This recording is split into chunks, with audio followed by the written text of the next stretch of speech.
Hello! Looks like I've got some catching up to do. The first thing I want to mention is that you won't have seen the kickback review just yet because I forgot I'd even done it for about a week. So I've only just started editing it. So look for that sometime soon, hopefully. Other things to say is, well, of course, I haven't done one of these in a couple of weeks. And this week it was my birthday, so I've got quite a lot to talk about, and I don't really want to take up too much of your time. No, I don't want to take up too much of my time. First up, yes, I did buy some more Combaticons. Starting off with Onslaught, which was the only bot I got, like, last week. To be honest, I like him quite a bit more than I thought I was going to. He actually feels big, feels weighty, he's got some heft to him for a deluxe these days. I mean, that isn't to say he is, without his flaws, because obviously his arms are completely cack. They only move like that, and then sort of broken wise. Yeah, this guy's arms aren't that good. His vehicle mode is a bit weird, it is a bit of a thing, but at least it's big. It actually feels like a deluxe figure that is the right size for a change, so Onslaught is okay. Now we come on to my birthday haul, as it were. During last week, I was frantically bidding on loads of old Robots in Disguise figures on eBay, and it's safe to say I only actually won one of the things I bid on.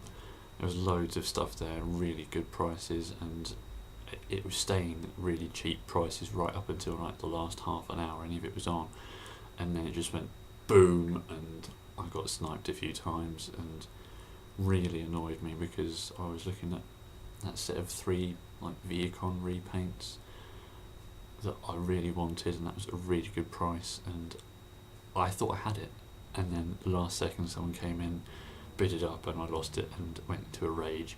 But what I did manage to snipe was a set of Skidz with a Z and Wind Shear, and yes, these are MOSC, as it were.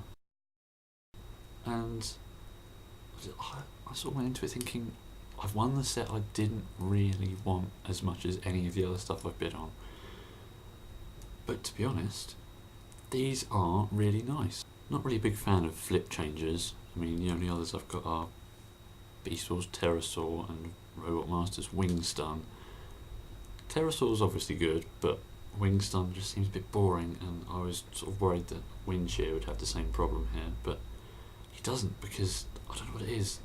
I think it's his paintwork, all the sort of yellow and stuff, and he comes across as being really rather nice. Of course, all you have to do is just that, and he's a robot now. But I don't know, I think he has quite a bit more character than Wingstun does, and he's, I don't know, it's the colours probably.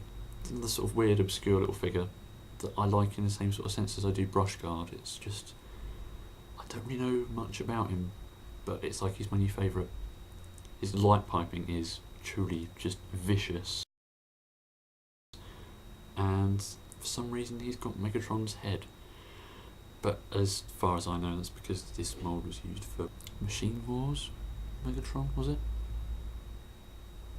And so because of that weird connection, I do sort of see this as a figure of the stealth bomber Megatron in IGW. It's the same sort of colour, loosely.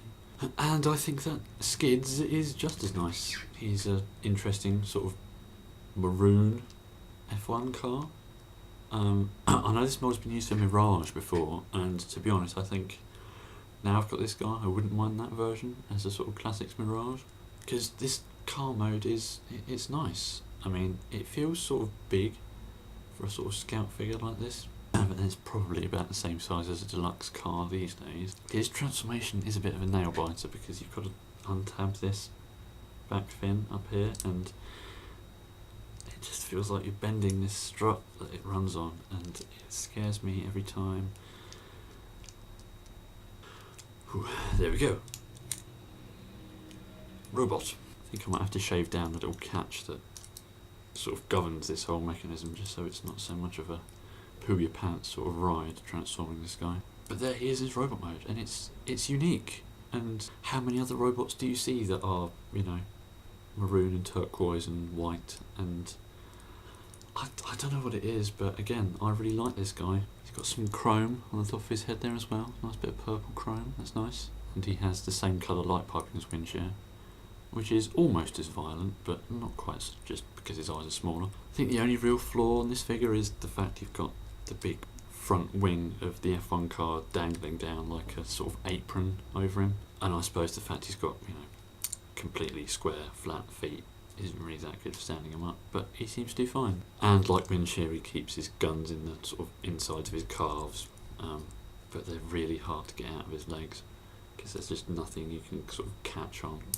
But again, he's a nice little sort of obscure bot that does seem to have a lot of character for him, and I'm really, really happy with this set, and it only cost me like 13 quid. Considering its age these days, that's pretty darn good. And they're probably the favourite things which I ended up getting for my birthday, even though of course I bought them for myself. And then we have another Combaticon, Blastoff, who is, one that I thought would be one of the better ones, and I think he probably is, but just like with all of them, he suffers from just being a bit insubstantial. His arms just sort of have plastic that feels like it's sort of wafer thin, and I suppose he's got a decent amount of paint on him. He's not that bad, nicely posable, as well all figures these days are, apart from his arms, because if you try and point them up, you can only sort of point his gun inwards, because his shoulders just are only made to sit there in that one position. I do like his vehicle mode, that sort of rockety plane with all these big industrial pipes and stuff up the top of it. That does look good. But of course, you've got to think, where did this colour palette come from? I don't really mind all the purple and the black and the yellow highlights. I mean, it does look quite good, but it doesn't scream Blastoff to me, but then I don't really know what does. A chocolate space shuttle does not look good in my opinion, so I suppose this is a nice alternative. It's just a shame that the arm mode he makes Bruticus is considerably too long, and I can't find how you shorten it, and I don't really want to go breaking stuff. So, there's going to be a good few long arm of the law jokes going on there at some point when I make a Bruticus. I would be able to say I'm only one step away from doing that, because I did get a Swindle as well. But he crumbled in my hands, and, well, he's just going to have to go back to Toys R Us. Quite tempted to actually destroy it with fire, but no, I'm going to take it back and replace it. One of the tabs that keeps like the top part of his vehicle mode in wasn't even there straight out of the factory, and one of the sort of swivel joints on his hips was so loose that I actually went to try and sort of tighten it, maybe push it back in, wiggle it about, try and get it to get a bit tighter, and it just snapped off. So yeah, quality control there.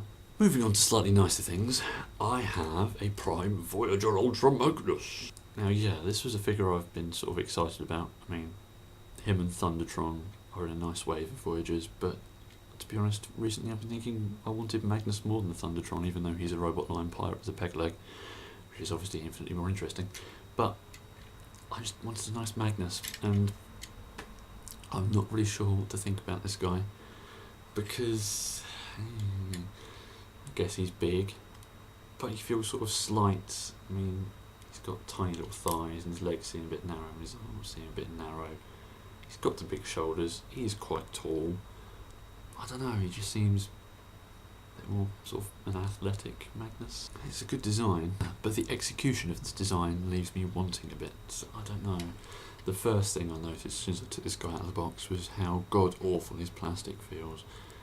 He's sort of he's big, but he doesn't weigh a lot at all, and the plastic feels weak and thin, and that is mostly what he's made up of, is just thin bits of plastic. And he makes that horrible rickety noise with the wheels. Oh, it just feels bad, and I'm not really sure how much I like him. He obviously needs a hell of a lot more paint, because he's just blue everywhere, apart from the odd splash of red, which he needs a lot more of. And, well, shoulders. These joints are so floppy, he cannot hold his massive thing at all. And it's a shame, because this has to be like the best weapon that these come with. It's a nice big gun, then it's a big hammer. I've taken the batteries out so it doesn't have to be lit up all the time, it's a hammer. But he can't hold it, he just can't. You put it in his hand, it's just... So I'm really going to need to tighten up these joints, and I just look at it and think, why? Why have you given him such awful ball joints up here, and he's got massively ratcheted elbows? I mean, look, there's even like a metal bit in that joint, but no, for the shoulders, which is the joint which bear all the weight, they haven't done anything to strengthen it at all. Hasbro, are you tripping? The little rocket thing he comes with is good, only that I wish there were two of them so you can have one either side of his shoulders like they should be. He even does that animated Ultra Magnus thing where if you put him on a surface, he either tips backwards or forwards depending on where you've got his toes. He just needs something down here that moves, and oh, I don't know, I'm just finding a lot to not really like so much about this figure. It's nice to finally have a proper Ultra Magnus, because this guy really is my first proper Ultra Magnus. There's also things that bug me about this guy, and I wish they didn't, because I really want to like him, and there are times where I really do, and then there are times I look at him again and go, no, why? Oh, I don't know, I'm just going to let him grow on me, I guess. On to the last few things now. Went to Forbidden Planet, picked up a few comics, you know, decided to take a dip in the sort of big box of Creon micro changes there as well. Well, I say take a dip, but I looked up the codes and found a Sunstorm. He's probably the best Creon I've seen so far, to be honest, just because, you know, it's a simple Seeker design, he pulls it off, and he hasn't got too many spare parts. By the way, I've used all the spare parts to create some sort of super weapon that they all hold, sort of Power Ranger style. But the really nice thing was that, because I bought him, the people at Forbidden Planet must obviously want to be getting rid of these, because they chucked in another one for free, and that turned out to be Spinister, who is quite nice again, but he's got the same problem where he's got this vest that covers up the detail. But at least, you know, with a character as obscure as Spinister, you don't really need the detail to be able to tell who he is or anything like that.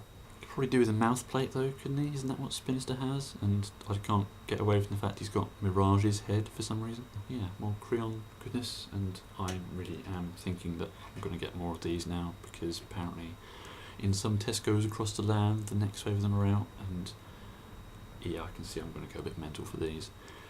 Partly because I'm starting to get back into Lego again. On the last few trips fed to Toys R Us, I've been having a little squint at the Lego aisle and seeing a few things which tickled my fancy, one of them being that ninja red mech thing. This is edited, I've made this sort of myself out of the parts, but for £8 you get a lot of pieces in that, and I just thought, oh dear, I'm back into Lego again. So I also went and got a little set just because it looked like it has Lego Chuck Norris in it.